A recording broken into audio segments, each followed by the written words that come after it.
అందరికీ నమస్తే. భగవానుడు అందించిన గీత నుండి 3వ అధ్యాయము 7వ శ్లోకాన్ని తెలుసుకుందాం.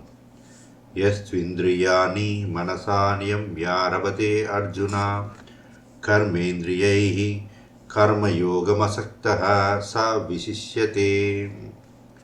ఇది 3వ అధ్యాయము 7వ శ్లోకం. దీని భావాన్ని గ్రహిద్దాం.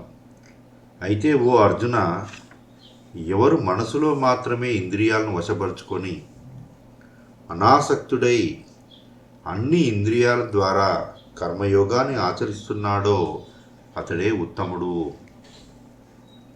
దీని గత శ్లోకంలో మనము 3వ అధ్యాయం 6వ శ్లోకంలో దమం అంటే ఏంది, శమం అంటే ఏంది అన్నది మనము చెప్పుకున్నాం. మన ప్లేలిస్ట్లో ఆ వీడియో ఉంటుంది. మీరు ఆ వీడియో చూసినట్టయితే మీకు సంపూర్ణంగా అర్థమవుతుంది. మరి దీని యొక్క సంపూర్ణ వివరణ చూద్దాం. ఉత్తములు ఎలా వ్యవహరిస్తారు?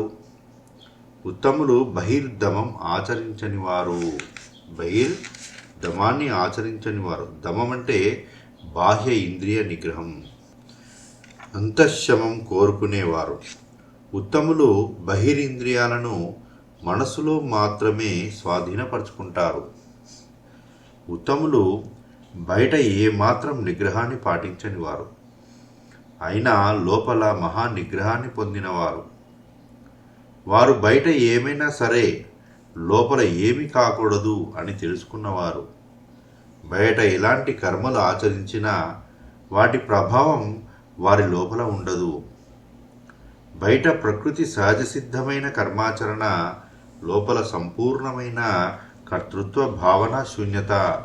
ఇదే నిజమైన కర్మయోగం అన్నది ఈ యొక్క శ్లోకం యొక్క అంతరార్థము.